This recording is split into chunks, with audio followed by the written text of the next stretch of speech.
Welcome to today's episode of What to Say and How to Say It, the podcast to help you fix your marriage. I'm Shai Lewis. I'm here with Nina Rosner. Our mission is to help you, Christian married man or woman, navigate conflict and build connections so you can have a thriving marriage. So today our topic is a really interesting one. It is the what to say, what to do when you feel like you need to shrink yourself or silence your own voice. So deep breath.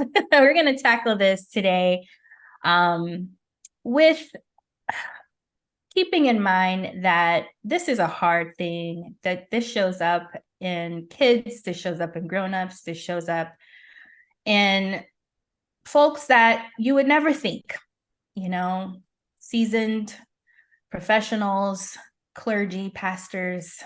A lot of people struggle with this. And so we want to tackle this today with love and with respect for everyone, as always. So welcome, Nina. I imagine you have some thoughts around this topic and maybe even have experienced this yourself. Yeah. So the first thing that's come to mind around it is a client I had when I was working for Dale Carnegie. And about 3 weeks into the course, and it was a course on human relation skills, how to win friends and influence people. It could have been titled Play Well with Others, like something like that. And she comes up to me after class. She goes, I don't like any of this. And I said, okay. And I'm thinking, great start, like, wow, you need to be here. And she says, I don't put on kid gloves and handle people like this. This is just, pussyfooting around the truth. And you're telling all these people just to be cowards and to be quiet. And I said, that's interesting. Tell me more about that. And she says, well, I just call it as I see it. I said, okay. So what I hear from you is that I'm trying to talk you into lying to others about what you think. And she goes, yes. I said, okay. So can I ask you a question around this? And she goes, yeah, absolutely. I said, do you thank anybody for doing something for you? She goes, well, yeah. I said, do you ask with a please when you want something? Are you polite and ask with a please? And she goes, well, of course. I said, so are you lying to people? She goes, no, that's just politeness. That's just what you do. I said, I'm going to post to you that everything that we're working on here is the same thing. And what I mean by that is that, and you can feel free to argue with me if you want to, but when I hear you say you call it like you see it, what I'm hearing you say is, I don't know what to say in those circumstances. And she's definitely an example of the other side of the coin, right? Which is something's happened. I'm going to let you know how I feel. So wisdom would say, well, that's a stupid idea. Like, nobody needs to know. Just because you feel something doesn't mean you need to emote that onto someone else. Usually that's how you injure others. And so in between these two extremes of, I'm going to tell you how it is with me, I'm going to be brutally honest, which can be super unhealthy and damaging to other people. The other side, the other extreme on this is, I'm just not going to say anything ever. I can't talk to you. And a lot of people fit into that category. And in Christendom, we see that idea actually promoted because women are told to have a gentle and quiet spirit, submit in all things, to be agreeable and all that. Well, that's not a scripture, but, basically some of the ways that gets interpreted is be a doormat, let people walk on you. And then you have the message of, well, we're to surrender and we're to die to self. Absolutely. But what's also true is that we don't see Christ letting people walk all over him ever. That's not how that is supposed to be interpreted. Right. And so in an ideal situation, you should never have to tell somebody, hey, I don't like how you spoke to me. Can we have a do-over? Can we try that again? And you could say what you need to say to me in a way that actually communicates that you like me, or can we try that again without the you language? Because you don't know what I'm thinking and what's in my head. all of that's kind of about you and not about me because I didn't do those things. Can we try this again? I'm interested in knowing how you feel. So that you got to navigate to the healthy space, but most people don't know how to have a voice without being aggressive. So there's the doormat versus steamroller myth. Right. And we also often misappropriate the word bold, and to be strong and courageous and be bold in your faith, speak the truth in love. It's like, well, I love this person, so I'm going to tell them off rudely.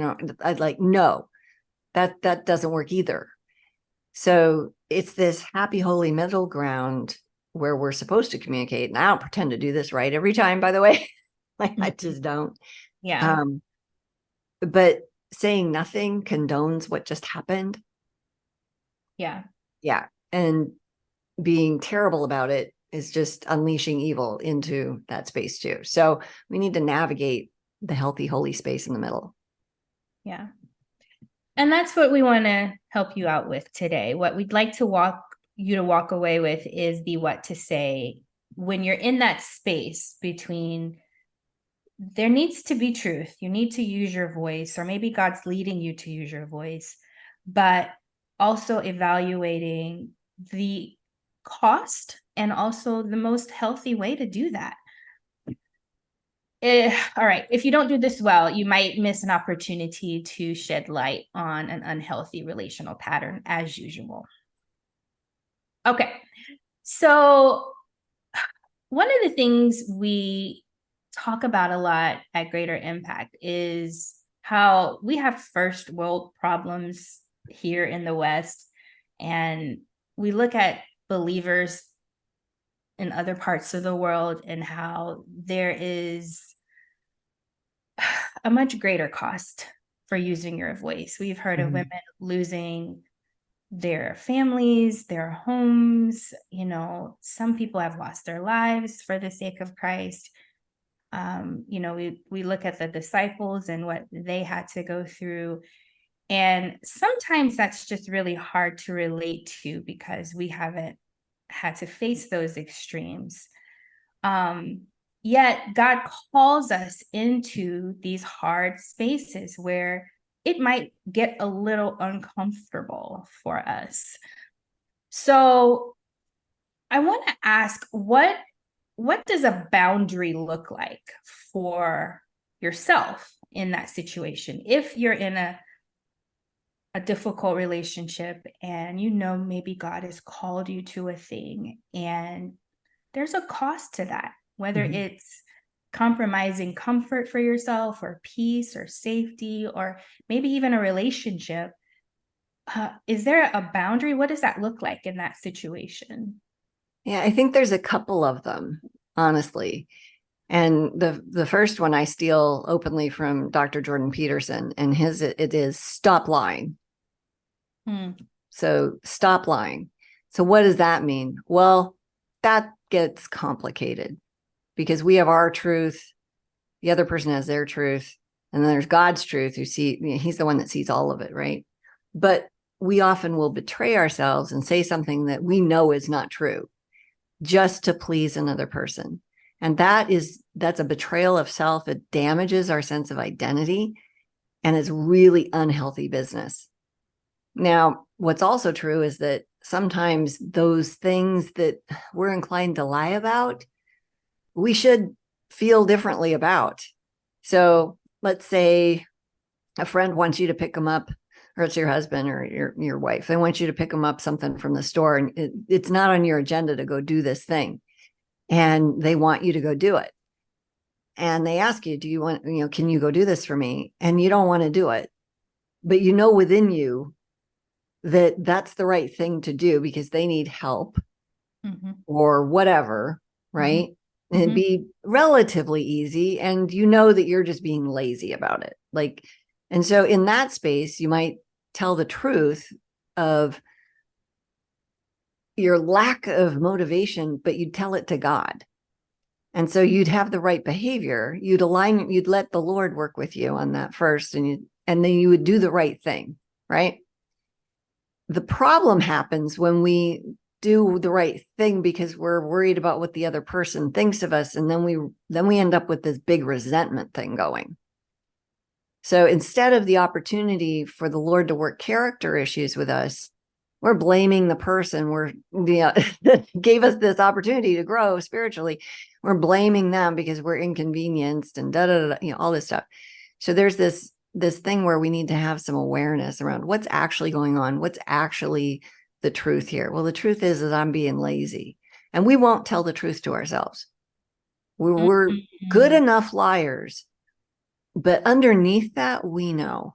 And we have this little disgust experience with ourselves. We're like, oh, I wish I wasn't like this, or I shouldn't be like this, or so-and-so isn't like this. And then you got Jesus, who's perfect at all of it, who would have been like, yeah, sure, no problem. And that would have been real. So, so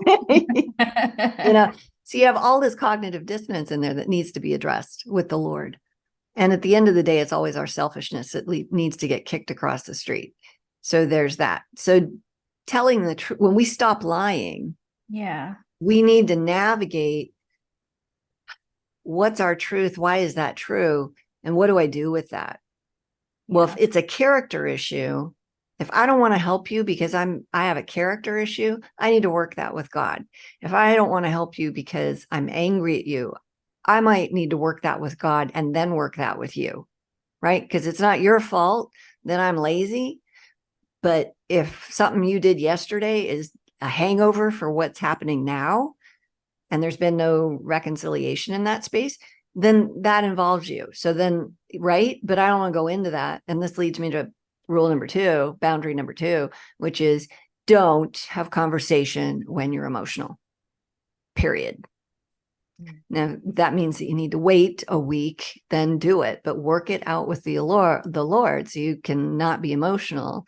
So you understand yourself in this space. You understand where you've been wounded. Why is this such a big deal?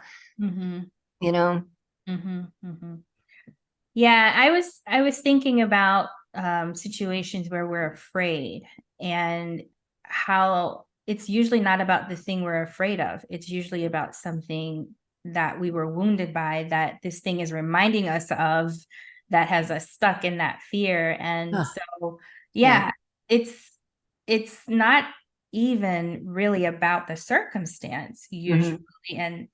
And so the inner work and the inner healing that needs to happen often is the obstacle, or the thing that will help you get around the obstacle to do the thing God has called us to do. And we might have to do that a few times before we can actually move forward.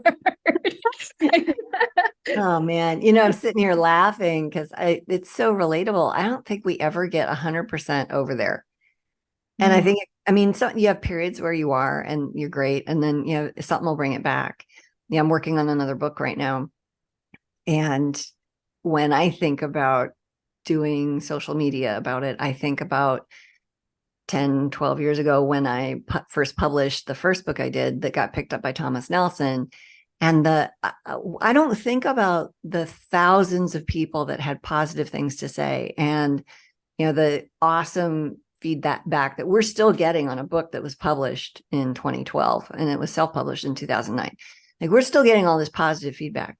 And somebody asked me today, Nina, what about all these people that have said the thing? And I'm like, yeah, no. What's coming to mind to me right now is the dude that commented on my blog about how I didn't deserve to be a parent and that I wasn't a real Christian. Like all this stuff, the criticism. And then, a couple months ago, I put a little video up on Facebook, and some woman commented about how I needed braces. And it's like, yeah, I've had braces twice and oral surgery. And so that's not fun, right? But our brains, this is so normal. Like, our brains are designed to hang on to the bad stuff, to teach us this is what bites, and this, there's a snake under this log, so don't jump over it. And I'm not living in a minefield in Afghanistan. Right. But these are the mines that I'm looking at, and my body needs, that's one of the reasons I ride horses aggressively, try to put myself in situations that are actually something you should be afraid of versus this stuff. Not that we're recommending you do this, but okay, yeah, thank you for that. Oh, I don't Yeah, know. sue somebody because your parachute didn't open and you took up hang gliding because that's what you thought I said. Yeah, no. That's just how I'm dealing with it. Everybody probably has a better way. But to your point, our brains are our brains. And so we're going to take the most threatening experiences that we've had or the most unpleasant things. And then that's going to be in our mind, that's going to be in the way of the go do the thing God's asked you to do, which often is to tell the truth. You cannot change a relationship unless you're honest in it. So keeping the peace at all costs costs you a healthy relationship. Yeah. And it also, I feel like in a way erodes at you inside. Because, when I think about the notion of silencing yourself and shrinking yourself for the sake of peace or for the sake of, making someone else happy or not getting hurt by someone or whatever the reason is, then it's like, yeah, you might get that comfort, but there's something on the inside of you that's not going to have peace. You're compromising on Yeah. some level. Yeah. And that is so true. Yeah. And that it's a betrayal of the self. Mm-hmm. And so it's much better to hang out with God and be truthful about how you're feeling, even if it's ugly and mean, and work through that with Him, than it is to pretend to like something you don't, or to pretend to be okay with something that you're not, because it destroys you. Over time, it destroys you. Mm-hmm. Oh, hard stuff. What does this look like in terms of men versus women? How does this show up differently? Yeah, so that's a great question. So you have people tend to go through cycles with this stuff where when they start, there's lots of conflict around it because they're just saying whatever they're steamrollers in it. A lot of times that's the case. Women in general are more agreeable on average than men, and that's based off of cross-cultural international data from the Big Five personality index. It's one of the most reliable psychological tests out there. And there's not a lot of difference between men and women, but in this space, there is. Women are much more agreeable than men are. Mm-hmm. And I'm not dissing men. Thank God for men. Mm-hmm. But they're more, they have more testosterone than we do. They're naturally more aggressive. And most men learn how to manage that through the spirit of self-control. Like, that's the thing. Yeah. If you've never been around farm animals, I'm going to digress for a second. Okay. Yeah. Go ahead. Okay. So this is not rated G. I'm raising poultry and I have a male duck that I thought 2 wives would be enough for, but it's not. And so I got a rooster to protect my hens because there'll be like one conversation and the male duck may end up getting destroyed by the rooster. We're going to clip he's got these claw things. I don't remember what it's called, but it's this hook on the back of his, it's like a talon and it's a puncture wound. He could kill the drake, right? But the point is that the drake, without some sort of outside interference or me separating them, which I may end up doing because this whole thing sounds so nasty and brutal. He's just going to be rapey drake. He's just going to go after all of them. If it moves, he's going to, that's how they are. That's how God made them. I'm sorry. Don't be mad at me for saying it aloud. Go look it up. That's the thing.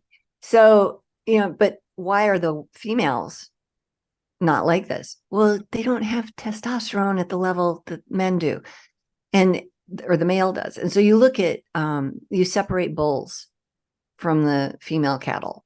You separate them.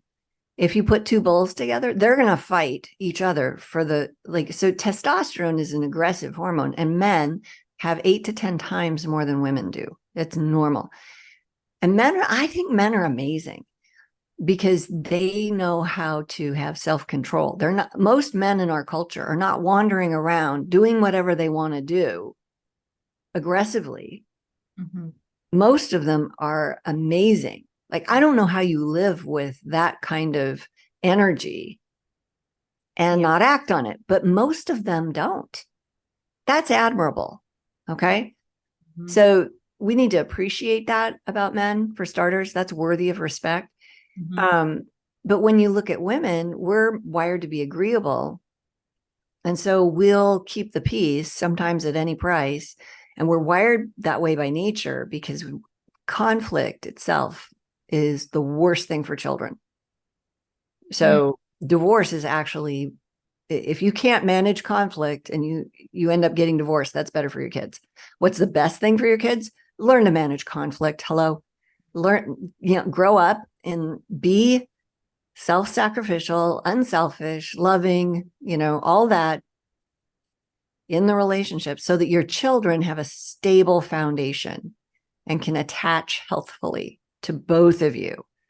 So, but there is a gender difference there in the level of agreeableness. And men will stonewall. So that's a thing. Right. They'll walk away from a conversation. And from the men I've talked to, I've worked with a lot of men over the years. When they do that, they don't know what to do either. Women shut up and don't say anything at some point. They just stop talking because they're like, okay, I realized that part of me that was so verbal was damaging to the relationship, because it is, right? Just Yeah. because it's verbal doesn't mean that it's not damaging. And men will stonewall. And the neat thing about that is underneath that is a motivation most of the time to not physically harm anybody. They Mhm. don't know what to do in that moment either. They're flooded. And their natural response with their, like, I raised boys, I watched them. They're going to argue about something and somebody's going to punch someone. It's like, wait, we don't solve our problems that way. Well, that's what they do. And then they move on. And women don't move on. We're relationally different. So there's that.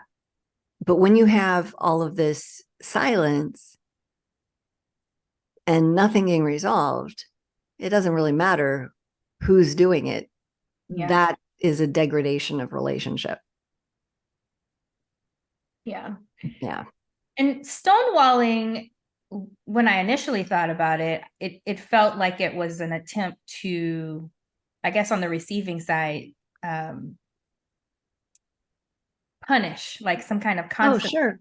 Like, even Yeah. though like the way that you're describing it isn't that, it can feel that way. Oh, sure. But what's new is now hearing it in the context of shrinking oneself and Mhm. silencing oneself, um, as a response to doing the opposite, or as an alternative to doing the opposite. I feel like there should be compassion when we see this behavior instead of offense. It just Right. changes everything. Yeah, and I think that is both sides of this, right? Like, regardless of who's doing it, we tend to interpret other people's behavior through our own wounding. So, Mhm, yeah, and it's totally normal. Most women go, "Oh, and then he won't talk to me," and mhm. and then they're chasing him around the house. It's like making everything worse. And and not they're not punishing. They don't know it. Most of them don't know what to do To and do. don't know how to interact in that space. And it's like, I don't know what I'm doing, but I know what I feel like doing is bad. So I'm just going to extradite myself from this situation. But that is, to your point, it's hurtful on the receiving end, because it's like, I want to work through this and you don't. Well, here's the deal. If you don't allow your partner to be where they're at, if you try to force them to be in a space that they're not, nothing's going to go well with that. Mhm, mhm. And so we have to give the space for someone to work themselves out with the Lord. And hopefully that's what they're doing, to be able to then navigate something different. So we often recommend to couples, the rule of don't have conversation when emotional, but come back to it, work the steps, name your feelings, normalize them, get some comfort from God, get gentle truth, take responsibility and act in that, and then come back to the conversation so that you can navigate the problem that was there. Because if you don't resolve these things, they build up over time. Mhm, mhm. Yeah. All right. So, is this something that we do when we're working on ourselves to get to the healthy, holy space, is this something we do mindlessly, like without necessarily believing? Like, you know how sometimes we are told to obey and then the faith will come after? Is the change that's required to get to that healthy, holy space a matter of just making yourself do it afraid? Oh my word. Maybe. Maybe. Maybe. Yeah.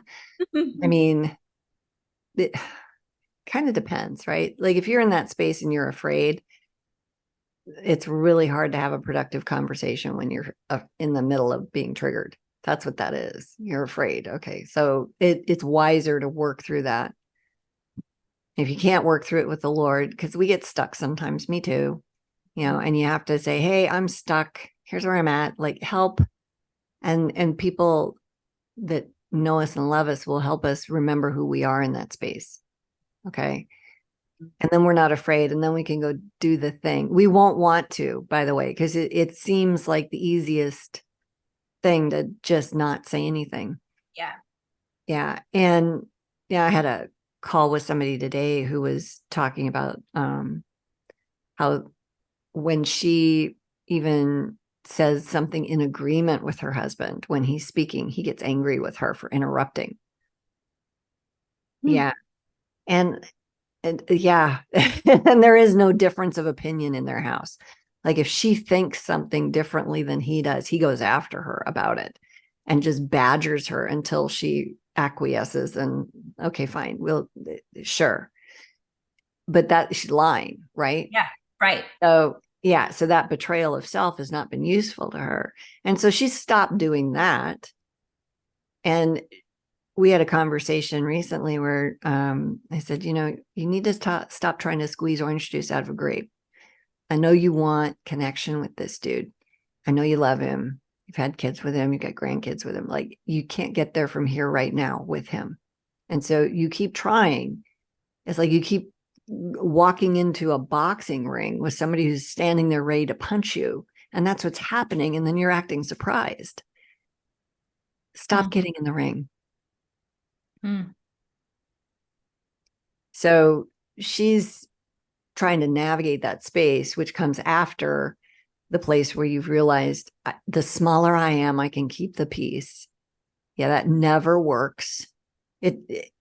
It seems like it might, and it does for a little while because you get some peace, but it's never enough for the other person because you might actually breathe and they might hear it, you know? You just never know. Something is going to offend them because that's who they are, right? They're easily offended. So it's not going to matter if it's you or something else. That's what you're interacting with. So why not be the best self that you can be, right? And can we just say how very hard that can be? Very much so. And that's why we talk about the basics in strength and dignity. Like they're so important. Are you doing the thing you're wired to do that you love to do? And do you have relationships that in the flesh? Like it is so hard. I can't believe how hard it is these days to get women to make friendships with people that have skin on in their hometowns that they can go have coffee with, or do a sport with or something, but have physical contact with. Like they're all, oh, I shouldn't need that. Like, who said that? That's a big lie. Like, make the time for it. Yeah. You need that. Iron sharpening iron style. It has to be there. So eat, sleep, all the things, take And care of yourself. also like being reminded of who you are. Like I feel Yeah. like that is huge when you're in a pit or you're feeling shrunken, to have somebody speak life into you and be able to say, this is who you are. Remember Mm-hmm. what Mm-hmm. God says about you, from a girlfriend or someone you trust, Yeah. can be the lifeline for Oh, you. man. You Yeah. know? That's absolutely true. And we need people like that who will call us back into our identity when we get off the path.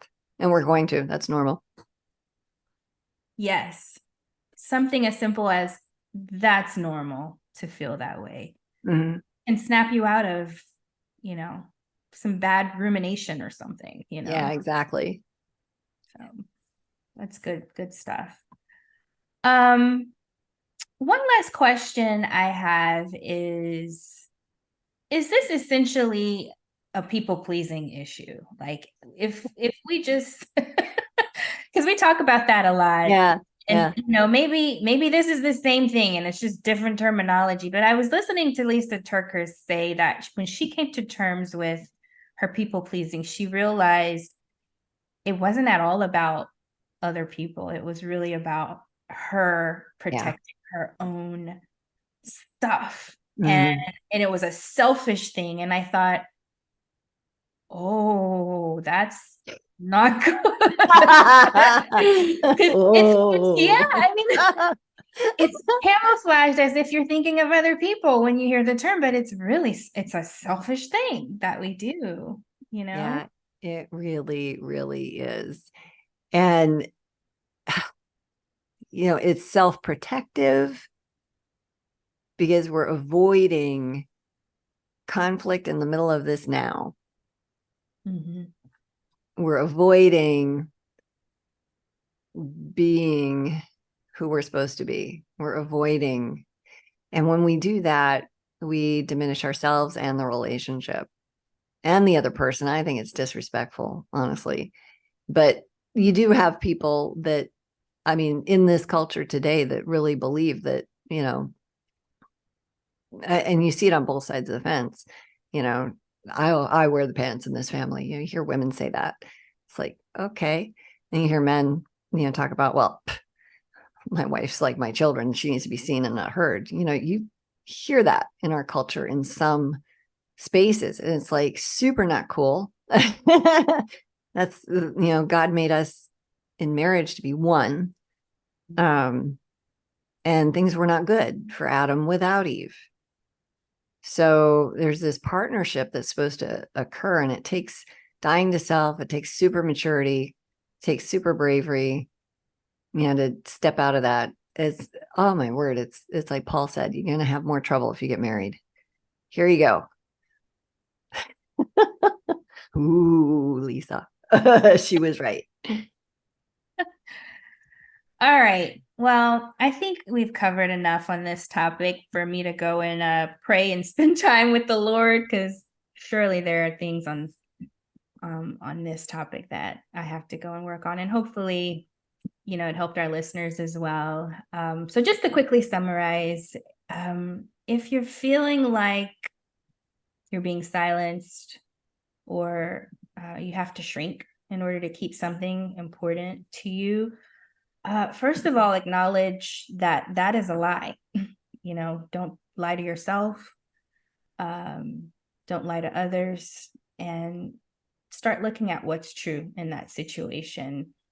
So the first boundary is tell the truth to yourself and then also to God. We want to do the right thing out of obedience, right? We don't want to do the right thing to appease others or keep ourselves comfortable. Now, that said, don't have a conversation when you are emotional. That's likely not going to go well. It's probably going to escalate things. So make sure you insert space if you feel like you can't have the conversation with grace and with love. If stonewalling happens, whether it's you or your partner or whatever relationship is at hand, give space for the Lord to work. Let it be, and trust God to talk and work through that. Don't keep getting in the ring if it's not going well. Maybe step back and reevaluate whether you're trying to get orange juice out of a turnip or a grape, as Nina said. And then just know that this is a lot of work. This is going to take time. You might have to do this over and over again. You might have to add a lot of self-care, up your basics, find things that bring you joy, just so that you can accomplish this work in a healthy way. All right. So, what will you do with the information that you have today? We invite you to check out our website, greaterimpactwives.org. We have a free PDF for you to download. We also have coaching products. We have an e-course for you to sign up where you're going to get more of this information. And then we also have more episodes for you on this channel. So, thanks for joining today. We'll see you next time.